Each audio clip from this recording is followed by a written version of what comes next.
reason is... Yeah, 100% agreed. Okay, buddy, that's enough out of you. Hello, Halfpint here, and I just wanted to say real quick, if you've been enjoying my content, please remember to subscribe to the channel here on YouTube and follow me on Twitch so you can always catch us when we're live and see more content. Also, if you are new here, welcome in, and if you're enjoying the video, please remember to like it because it helps me out a lot. I also post funny clips and other things on TikTok. All the links are in the description below, and thanks again. Now let's get into the video. The new Nick Jake video that came out is about the age of broken video games. I think I understand exactly, I think we all know what he's talking about, but I'm pretty sure I have an idea of what he's gonna say about it too. But I'm really excited. Like this is like one YouTuber I routinely think about when I'm like people who don't make enough content. And I get why he probably doesn't. I don't know if he tours with his music. He lives in New York, so he might be doing local shows. But also he makes music, which is a pretty time-consuming thing. He also seems to have a fairly active social life. So like, I don't know. But yeah, I wish he made more videos. Let's see what's going on. The PS4 and Xbox One era. Oh, cool. I should turn off the speakers.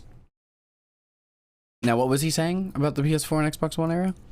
I think the first thing that comes to mind when I think of the PS4 and Xbox One era is all of the games that released in just a totally busted state. Don't get me wrong, broken games have existed since long before the PS4 and Xbone. Shout out Superman 64. Hi Clark, how are you? Good to see you. Haven't seen you since college when you lasered that professor. But there definitely weren't nearly as many big budget AAA busters. You know, Big Rigs is barely comprehensible, but that game was made by one man in a pond, not a giant AAA Megatron. Back in the prehistoric days of the Xbox 360 and PS3, downloading an update to fix issues or add stuff to your disc-based that was game pretty unheard after its of. release was like a fairly new concept, but like an actually pretty cool concept. Wait, so the interweb can make my already legendary game even more legendary by downloading this epic Chuck Norris update? That's pretty like a boss. I see no way this could ever end badly for the consumer. It is 2007. I just saw Michael Clayton. But nowadays, the disc inside that case you just bought is practically dead weight the second you've installed the game and downloaded the likely necessary giant update full of fixes not included on the disc. Because the disc was actually manufactured months prior to the game's set release date, and the developers kept working on stuff during that time, likely because the publisher set the release date way too early and were just like, it's fine, everyone has the internet, you'll fix it in time, just never stop working. You don't have to see your family. Your family is 100%. I'm so glad he's actually talking about this from the perspective of like overworking. And it goes so much deeper than that. It honestly goes so much deeper than that. I was talking about this the other day, but like basically back in the day when really good games are created, or anytime a really good game is created, you have like, okay, you have this one game idea, all right? You have game. And then you have people. You have a team of people, several teams of people. And let's say you have like 60 people, give or take. And you are going to have like this big group of 60 people, which is made up of small groups, right? You have, group 1, group 2, group 3, group 4, all these different groups in these little hive minds, you know, working on their things in the game. But all of those are a part of a bigger hive mind of the game itself and like this single idea, right? And so while you may have people moving in and out of this group, you know, people leaving the company, more people coming into the company, this number might fluctuate a little. They're all participating and joining not only this larger hive mind, but a smaller hive mind to organize with, you know? And so it's everyone's working towards one goal efficiently and together. That goal is, anytime that goal is changing, there's a degree of awareness with everyone in the group. But nowadays, what happened was you have game, and then you have people. So times 60, and then you know what? No. What a small eraser. Then you have new people times 60. And you have like other people times 60. And these are deployed in stages. So you have, you know, group 1, 2, 3, 4. 1, 2, 3, 4. 1, 2, 3, 4. This looks amazing. But so this is group 1, right? Alpha group, and they're working on the game first. They have this idea for the game, and it corresponds with all these teams collectively making ideas, contributing to this one task, right? And that's cool. And then because they're contractors, they're not eligible for benefits. They're not eligible for salaries, paternity leave, sick leave, adequate things like that. They are not protected workers, essentially. And they are viewed as non-essential to the operations, despite the fact that they're literally the game developers creating the thing. And after their contracts expire, after like say 3-5 years, something like that, to avoid these people pushing for better working conditions and avoid having to deal with, you know, the repercussions of overworking and underpaying people, they just get rid of all of them. So they cut off this group and then they hire a new group. So then you have a completely new set of people coming in, and they're coming into ideas that were already made, but they weren't a part of this hive mind at all. They're just like going to try and take it over. And they are going to bring, though, their own ideas and own understandings of where things were headed to the game. And then this process repeats. They go through the same process. They overwork these people. And you have like 2 different groups of ideas, all right? More than 2 different groups of ideas. You have several different types of ideas and minds working together, 2 different hive minds.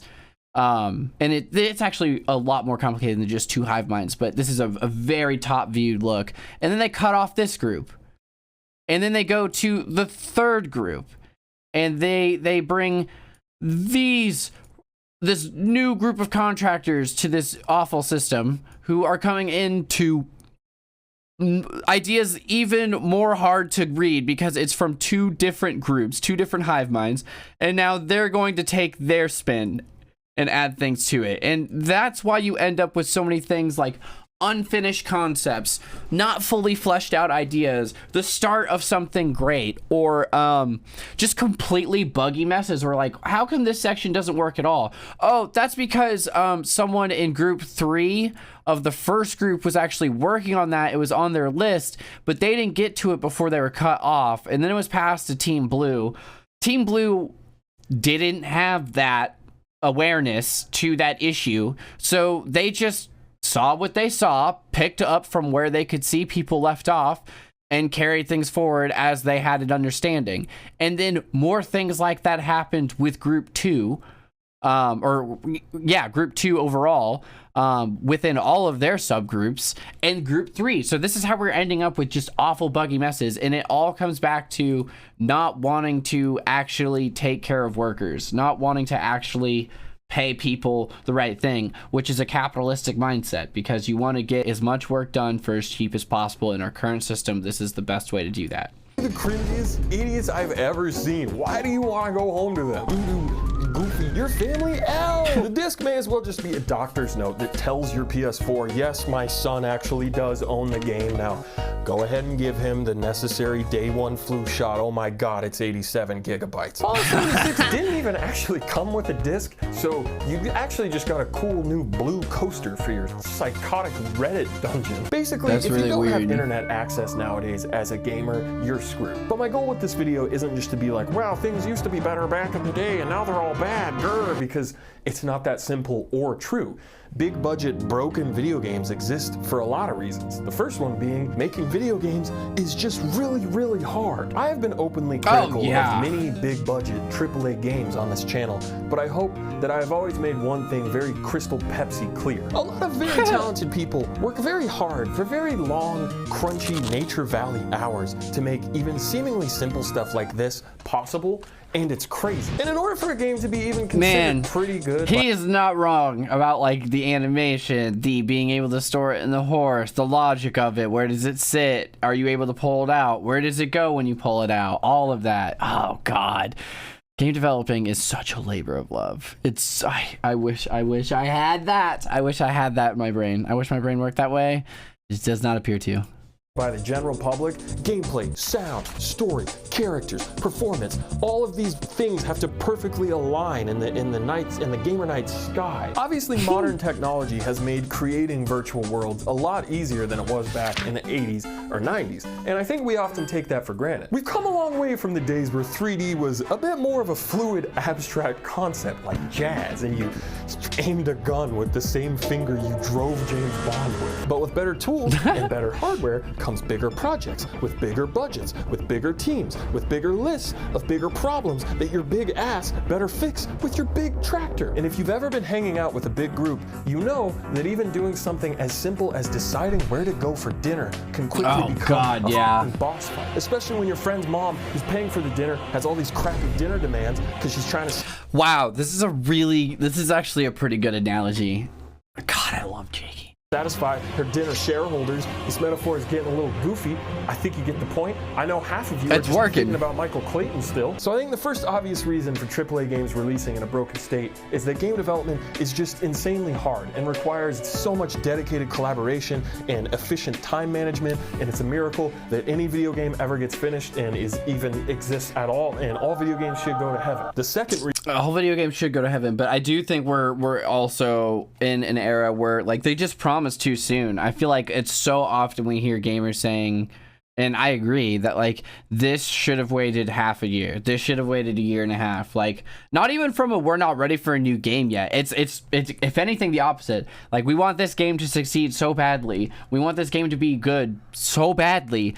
Please for the love of God, just take the time to make a good game again. Like just do it, like the way Naughty Dog did with The Last of Us the first time around. I haven't played part 2, so I can't speak to it, but games like that where, I don't know, they just take their freaking time. And it ends up being like a beautiful transcendent experience. Reason is... Yeah, 100% agreed. Okay, buddy, that's enough out of you. As most of you in the audience know, new video games sell around $60, or I guess now $70 on PS5 and Xbox Series S, X. Why the f did they call them that? And it's been around that $50 to $60 price point for a while, even though AAA games take way longer to make now and have way bigger budgets than back in the day when I was star quarterback. So because of all that, and also inflation, in some cases, it's kind of a steal to get a game like Elden Ring for only $60 when Eternal Ring was $50 23 years ago. And I guess that's true. Are tiny. They're not nearly as girthy or as long as Elden Ring. You go out in public with that shrinking. Donkey Online has a really good video about video game pricing that you should go watch later, but not right now. If you leave, you won't see how I learned how to spin. Spin later. You're gonna want to see that. So if you're a company whose main priority at the end of the day is just to generate as much profit as humanly possible, why not cut a few corners, you know, assuming that your reputation isn't all that important to you. Because if it's a choice between A, spending millions of dollars for every month that you lengthen development time to ensure that you release a relatively bug-free and finished product, and hope it eventually pays off because lots of people recognize that it's good quality and buy it and sing your praises and you win awards. That used to work. I don't know why that like is the idea now. I mean, I guess it's just like the more quarters you can cut and still pull that off, the better off you are, and that's really what it comes down to. But you can guarantee the money with a good game, you know. I guess that's not always inherently true, but I don't know, especially if you are a big name developer, I feel like you really can. At the big show and Jeff goes, "Oh man, your game is so big, it's the biggest game I've ever seen, dude." Which is all a very big gamble. Or B, set a very unrealistic release date that you know damn well you will not make and force your team to crunch their asses off only to still release a broken game that you'll maybe eventually fix with a giant update long after release and after you've already made all your money. And to make sure you definitely see a return on your giant investment and satisfy your investors, you do all these pre-order bonuses and fancy trailers with celebrities just to guarantee that people buy your game before gamers can even know that the game is busted as hell, because you've also made it so that no publication can drop a review for the game until the day the game comes out, which should be illegal. Yeah, if the only thing you care about is sales in your quarterly reports, you're definitely planting at bomb site B, just like Ubisoft and EA and Bethesda and Square Enix and Activision and CD Projekt Red and Microsoft. Like several times. You very rarely see Sony or Nintendo or Rockstar publish a big broken unfinished mess because they know that their reputation is a big reason people purchase games that have their cute little sexy logos in the corner. The Last of Us Part 2, Ghost of Tsushima, Spider-Man, God of War, all of these Sony exclusives released in relatively bug-free and complete states. They were great. All of them were amazing. And well, Days Gone was iffy, but we don't have to talk about Days Gone. Yeah, I don't know about that one. Now go back to bed, okay? Doesn't mean that those devs didn't have to crunch like hell to reach the finish line. No, unfortunately, crunch is a huge problem across the entire industry, and even Golden Girl publishers and developers like Sony and Naughty Dog aren't exceptions to that. It's still very much not ideal, but apparently even Golden Girls like Nintendo or Rockstar, companies with some of the highest rated games of all time under their championship belt, they push site B too. It's B, rush B, rotate B, rotate B. The GTA definitive trilogy was almost appalling and God, I literally I forget about this all the time. This was truly one of the most disgusting squeeze from a community of gamers ever. From the fact that it was using actual mobile game code to like the fact that it looked terrible. Like the rain was actually visually unplayable with the GTA 3 remake, and I can't believe not a single person was like, this hurts a brain to look at. There's no way we can release the game like this. But no, I guess they all thought it was fine. And just like the inconsistency in remastering throughout the worlds, it was all so bad.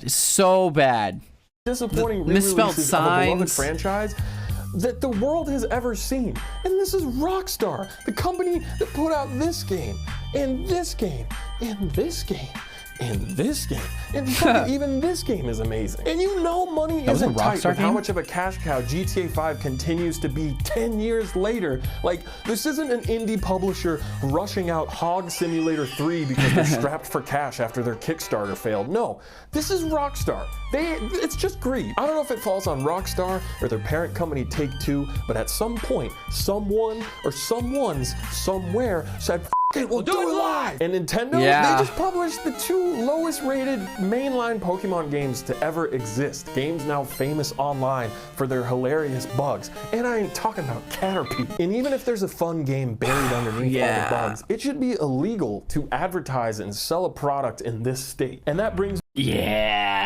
Pokemon has been kind of rough to play through. I've just like, at this point, I've accepted it. And that sucks. You know, Pokemon games used to be some of the greatest games that ever came out ever. But as they've gotten more complicated, you know, at first I was like, they're just experimenting. It's new.